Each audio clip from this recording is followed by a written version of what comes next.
Welcome to bannersonthewall.wordpress.com. It's a building the herd first. We've done audio building with the herds before, but I generally don't actually get the player involved in it themselves. But this one apparently can't say no, so it's his own damn fault at this stage. But announced today in the Basingstoke Gazette as the fact he's coming back, so I'm joined on the line by Basingstoke Bison netminder Dan Weller-Evans. Dan, congratulations, Hello. of course, on the new deal, but actually as well, massive congratulations because there's been some pretty big personal news for you this off season as well, hasn't there? Yeah, there has. I guess everyone's obviously seen that, and yeah, it's been a busy summer, happy summer, all good. Indeed. For those of you who haven't been paying attention, Dan's got engaged. Apparently no nets or harpoons involved, and someone's doing it voluntarily. So congratulations to you and Becky, because it is fantastic news. I can entirely sympathise on that front. But of course, nothing has happened at all in British hockey. It's been a perfectly quiet summer where there's been no news whatsoever, he says, lying through his teeth. But obviously good to get yourself got yourself sorted out for another season in the midst of all this sort of chaos that's been going on. Yeah, no, to be fair for me, it was all right. No matter what was going on, it was going to be pretty simple for me to be back in Basingstoke. Me and Doug spoke quite early before we knew really what was going on with the league. It was just kind of more in what capacity and what my role would be and things like that. So it was just waiting to see what that was going to be. But the rest of it was pretty early. So it's good for me. I like to be done nice and early in the summer, and obviously Basingstoke's where I like to be. So yeah, it's all good for me. Yeah, it's quite a strange one in some ways in the sort of the weird cyclical nature that sort of British hockey takes on sometimes, because of course NIHL won South. You were part of the White Link Raiders for a very long time. You had the sort of the occasional start there, and now you've ended up back in the league by default. Is probably the best way to sort of look at it. But you have been keeping tabs on things in that league. I mean, before all the massive changes this summer, from your perspective, as someone who had played on it, just how much had sort of the quality of NIHL 1 South sort of come on before we sort of end up in this situation? It's gone up massively, I think, and it always was going up massively. And I think, obviously, reading my social media and that, I think people have seen there's a few things I've put on there that's quite annoyed me a little bit, but I think people underestimate it. I think that's not really fair on the people that are in there. Well, I've been in there, but the quality goes up every year. Like guys who've dropped down from certain leagues for whatever reason, and there's always a lot of good kids coming up too. So I think it needs to be given a chance. I mean, obviously it's not ideal for everybody involved having to move around and all that, but I think it goes up a lot. And like I said, I was a lot younger when I was in there, but even so, it was a lot. The quality's good. Yeah.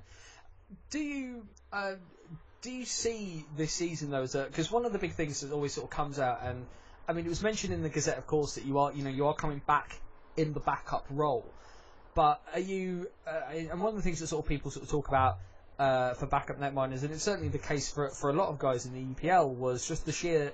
There was always a lack of ice time for you.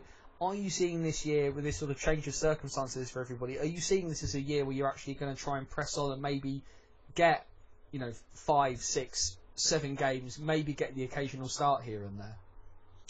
To be fair, I think this is a year where I'm gonna, well, obviously Doug said to me I'm gonna be playing some games. Obviously coming back in the backup role to start off with is probably it's what's going to be happening. But to be honest, I think I could play a lot of games this year. If I can earn a lot of games this year, then that's what I'm aiming to do. Obviously, I'm not aiming just to come back down and sit on the bench. I mean, I've played in the ENL before. I know obviously it's a lot of change from then. I mean, I didn't play a lot there either, really, but I was 16 years old, so I was never going to. But I think I can. Obviously, I'll try and earn it every game I can. I don't want to end up. Obviously, if I end up playing the games I've been promised, that's great. But obviously, I want to play more than that. So if I can earn more games from working hard in training or playing well when I get in, that's obviously the aim. So. Just gonna do what I have to do, and see what happens, really. And of course, not a situation we're not used to in Basingstoke. I mean, many people remember Matt Colclough, of course, in his one season with Basingstoke. He came in as the backup and then managed to steal the starting job away when he was given that opportunity. Matty, of course, a guy that you've played with, you've known very well. He's carved out quite a niche for himself in up at Streatham now with all the situation with the Isle of Wight. Are you looking forward to the potential to going 1-on-1 against Matty? Yeah, no, yeah, I'm looking. Obviously, we keep in contact quite a lot, me and Matty. So it's nice to talk to each other. But yeah, no, even with the situation we had in Basingstoke, it's obviously something I'm going to try and do in the long run. I get like this year. To be fair, I needed someone experienced with me or someone who's played a bit more. But I'm not going to be handed anything on a plate, and that's not the way I want it to be. But yeah, going in with Matty is not with Matty, but against Matty would be great. It'd be nice to see him properly. I haven't seen him in a long time, but yeah, it'd be good. Yeah. I suppose the one question that sort of sticks out to me a little bit, kind of goes towards sort of dealing with goalkeeper, netminder development a little. Because the thing that always, at least one of the things that when people ask me about netminder development in Britain is that it's one of those things that for a long time has always kind of been neglected a little. I'm aware, obviously, there's more guys sort of coming out. Better goalie coaching is slowly starting to happen. You've got the sort of that little group of guys down in Cardiff with Ben Bounds, with Dan Braben and stuff like that, people who are really trying to focus in and on goalie development. Ewan King as well, I know, is really, really heavily involved. But have we, because people seem to, at least it seems that way in other countries, that goalies do develop at a very different rate to outskaters. And in British hockey, for me, I don't know whether you feel the same, but we've always been focused on kind of pulling those guys who are sort of like child prodigies, like the Lyles, the Murphys, the Bounces, who were really, really good at young age. Have we kind of forgotten sometimes actually to become a really established starting netminder, it just takes a bit more time?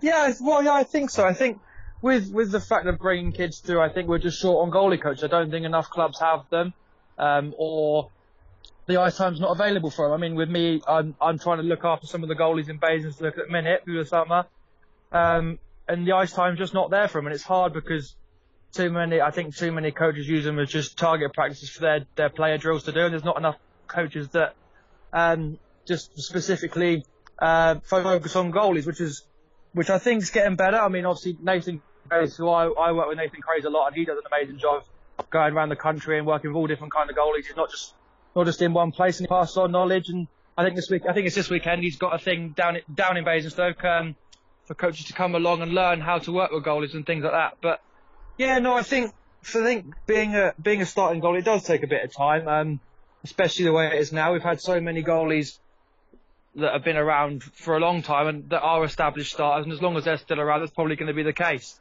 But to make it, personally for me, I feel I'm 23, and I feel like I've got a lot. Oh wow, I've played hockey since I was 16, so I think from where that is, and there's a lot of kids in the same sort of situation that. They'll be fine. It's just waiting and taking your turn when it comes. Yeah, we'd be loath not to mention him. Obviously he's left us now with the given the change in circumstances. But you've actually formed quite a solid friendship with Thomas Hiedlowski. I mean, what's his what have his words of advice been ahead of this coming season for you? To be fair, it's been a lot of advice since the minute I met him. The second I met him was when he first got here. He was looking at my equipment and how do you wear this? You should wear this way. It'd be better if you do this. And then in training after every drill was like, what, why are you doing that? What, things like that. Every game, if there's something that happened or I let a goal in, he'd be coming in and talking to me. Next time this should happen. But he was always on my case, and it's in a good way, obviously. And he said to me, we've been working together before he moved home a few weeks ago. We were in the gym together, and he's been helping me in every way he possibly can, and which is amazing. Obviously, it's such a shame he won't be back because, like I said, we've become really close friends while he was here. But there's nothing either of us can really do about it, really.